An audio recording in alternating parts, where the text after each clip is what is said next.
श्री स्वामी समर्थ. नमस्कार, मी नंदिनी. माझ्या यूट्यूब चॅनलवर तुमचं खूप मनापासून स्वागत करत आहे. तुमच्या मनातील सर्व चांगल्या इच्छा स्वामी महाराज पूर्ण करो ही स्वामींच्या चरणी प्रार्थना करते आणि आजच्या नवीन व्हिडिओला सुरुवात करते. तर उद्या वार आहे गुरुवार, दिनांक आहे 24 जुलै. या दिवशी आलेले आहे आषाढी अमावस्या. या अमावस्येचा जो दिवस आहे तर तो अत्यंत महत्त्वाचा आणि प्रभावी दिवस मानला जातो. आषाढ महिन्याच्या शेवटच्या दिवशी म्हणजेच आषाढी अमावस्येला दीप अमावस्या साजरी केली जाते. त्याचबरोबर या दिवशी जो योग आहे गुरुपुष्यामृत योग हा आलेला आहे, त्यामुळे या दिवसाला अनन्यसाधारण महत्त्व प्राप्त झालेलं आहे. हा दिवस अतिशय महत्त्वाचा मानला जातो. ज्या दिवशी गुरुवारी पुष्य नक्षत्र येते त्या दिवशी गुरुपुष्यामृत योग हा तयार होत असतो.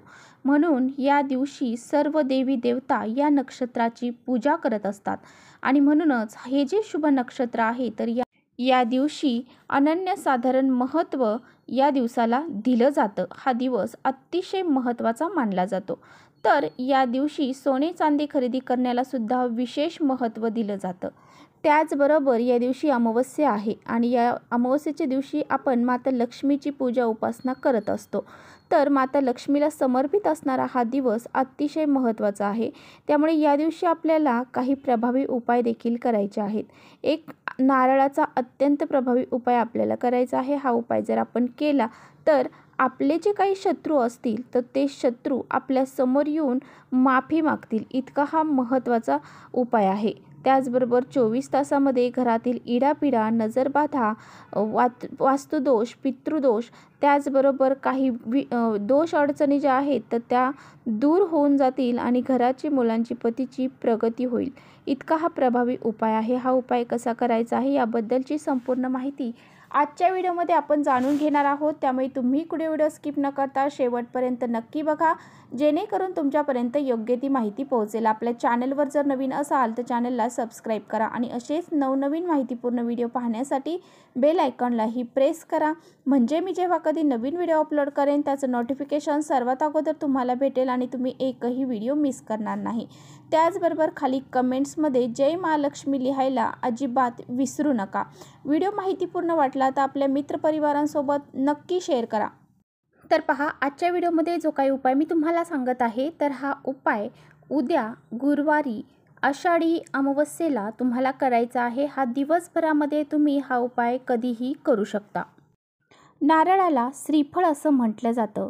नारळाचा उपाय हा अत्यंत प्रभावी उपाय ठरला जातो, कारण नारळामध्ये पाणी हे सुद्धा एक आश्चर्याचीच बाब आहे. तर कोणतीही पूजा करताना, कोणत्याही देवाची पूजा करताना आपल्याला नारळ हा अवश्य लागत असतो आणि नारळ हा त्या देवांना फोडला जातो, अर्पण केला जातो, चढवला जातो. तसेच प्रत्येक पूजेमध्ये नारळाचं स्थान हे सर्वोच्च मानलं जातं. अमावस्या ही तिथी माता लक्ष्मीला समर्पित आहे आणि या दिवशी माता लक्ष्मी ही पृथ्वी तलावरती जागृत अवस्थेमध्ये भ्रमण करत असते आणि त्यावेळेस आपण तिचे पूजा, उपाय, साधना जर केली तर ते आपल्याला धनधान्य समृद्धी प्रदान करत असते. त्यामुळे आपल्याला नारळाचा हा एक उपाय जो आहे तर तो अवश्य करायचा आहे. ज्यावेळेस भगवान विष्णू हे पृथ्वी तलावरती अवतरले त्यावेळेस त्यांनी त्यांच्यासोबत एक नारळ, माता लक्ष्मी आणि एक कामधेनू हे घेऊन ते प्रकट झाले होते. या तीनही गोष्टी माणसांसाठी वरदान ठरल्या गेल्या आहेत आणि या झाडाला देखील, नारळाच्या झाडाला कल्पवृक्ष असंही म्हटलं जातं. नारळामध्ये ब्रह्मा, विष्णू, महेश यांचे स्थान असते. त्याचबरोबर नारळाला जे वरती 3 डोळे असतात तर ते भगवान शिवशंकरांचे त्रिनेत्र मानले जाते. नारळाला सुख, सौभाग्य, समृद्धीचं प्रतीक मानलं जातं. त्यामुळे आपल्याला या गुरुपुष्यामृत योगावरती नारळाचा हा उपाय जो आहे तर तो करायचा आहे. तर पहा, जो उपाय मी तुम्हाला सांगत आहे तर तुम्हाला तो धनप्राप्ती, लक्ष्मीप्राप्ती होण्यासाठी करायचा आहे. तर तुमच्या घरामध्ये पैसा टिकत नसेल, आर्थिक समस्या तुमच्या घरामध्ये येत असतील, घरामध्ये दारिद्र्य, गरिबी आलेली आहे, पैसा येण्याचे मार्ग मोकळे होत नसतील तर तुम्हाला हा प्रभावी उपाय अवश्य करायचा आहे. हा उपाय करण्यासाठी तुम्हाला एकाक्षी नारळ घ्यायचा आहे. म्हणजेच त्या नारळावरती एकच डोळा असतो असा एकाक्षी नारळ तुम्हाला घ्यायचा आहे। शक्यतो हा नारळ लवकर प्राप्त होत नाही, परंतु पूजेचे साहित्य ज्या ठिकाणी मिळतं त्या ठिकाणी हा नारळ तुम्हाला मिळून जाईल। तर पहा, हा उपाय करण्यासाठी तुम्हाला सर्वप्रथम तुमच्या देवघरातील दिवा प्रज्वलित करून घ्यायचा आहे, धूप अगरबत्ती लावून घ्यायची आहे। हा उपाय तुम्हाला तुमच्या देवघरासमोरच करायचा आहे। हा एकांशी नारळ तुम्हाला घ्यायचा आहे आणि त्यानंतर कुंकवाच्या साहाय्याने थोडीशी पेस्ट करायची आहे आणि त्या नारळावरती तुम्हाला एक स्वास्तिक काढायचं आहे। स्वास्तिकला 4 बिंदू, साईडच्या 2 रेषा द्यायच्या आहेत आणि त्या नारळावरती काढायच्या आहेत। हा नारळ तुम्हाला तुमच्या देवघरामध्ये माता लक्ष्मीचा फोटो जिथे आहे त्याच्या समोर हा नारळ तुम्हाला ठेवायचा आहे। एक डोळा असलेला नारळ हा माता लक्ष्मीचं प्रतीक मानलं जातं, त्यामुळे तुम्हाला हा नारळच घ्यायचा आहे।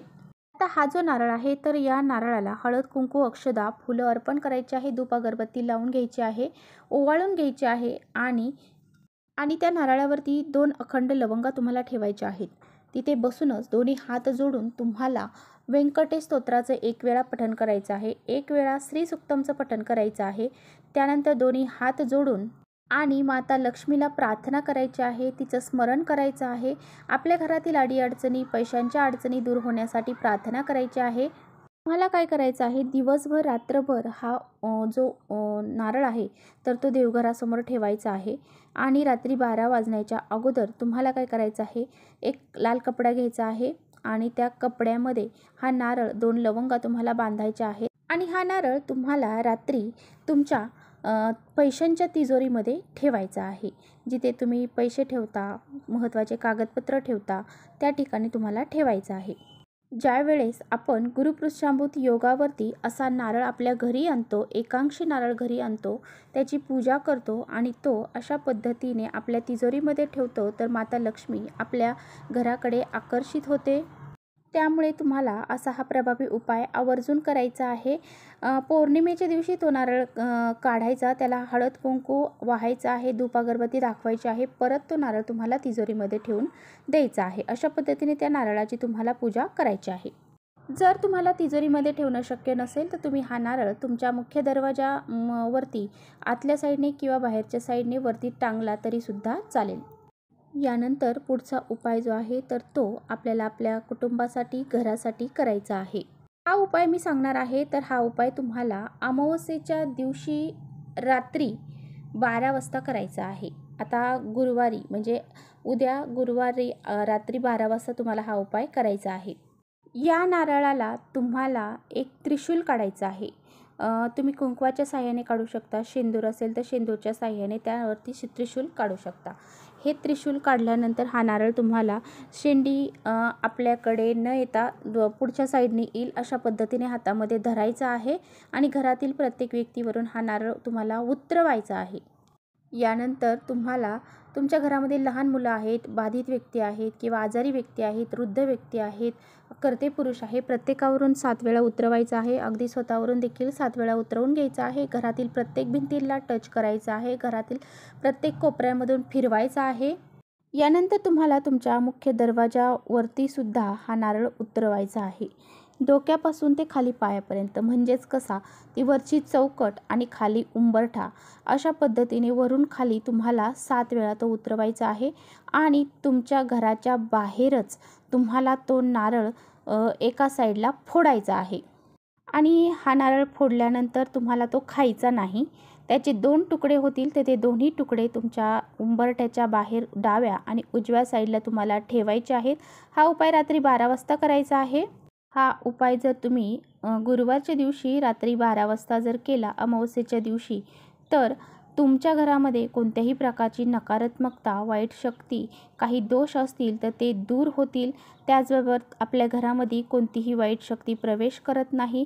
आपल्या घरातील ज्या अडीअडचणी आहेत, समस्या आहेत त्या दूर होऊन जातात। आपल्या घराला जर कोणी नजरबाधा लावलेली असेल, वाईट दृष्टी लोकांची आपल्या घराकडे असेल, ती सुद्धा दूर होऊन जाईल। इतका हा प्रभावी उपाय आहे। हा उपाय जो आहे ना तर तो बरेच जण प्रत्येक अमावस्येला करत असतात। यापुढेचा जो उपाय आहे तर तो तुम्हाला हनुमानाच्या मंदिरात जाऊन करायचा आहे। तर तुम्हाला एक नारळ घ्यायचा आहे, काळे उडीद असतात ते थोडेसे घ्यायचे आहेत आणि ह्या दोन्ही वस्तू घेऊन हनुमानाच्या मंदिरात जायचं आहे। तिथे जाऊन हनुमानांना हा नारळ आणि हे उडीद तुम्हाला अर्पण करायचे आहेत आणि तिथे बसून हनुमान चालिसेचं पठण तुम्हाला करायचं आहे। तर तुमच्या जीवनामध्ये जे काही दोष अडचणी संकट काही समस्या असतील तर त्या तुम्हाला हनुमानांना सांगायच्या आहेत, त्या दूर होण्यासाठी प्रार्थना करायची आहे।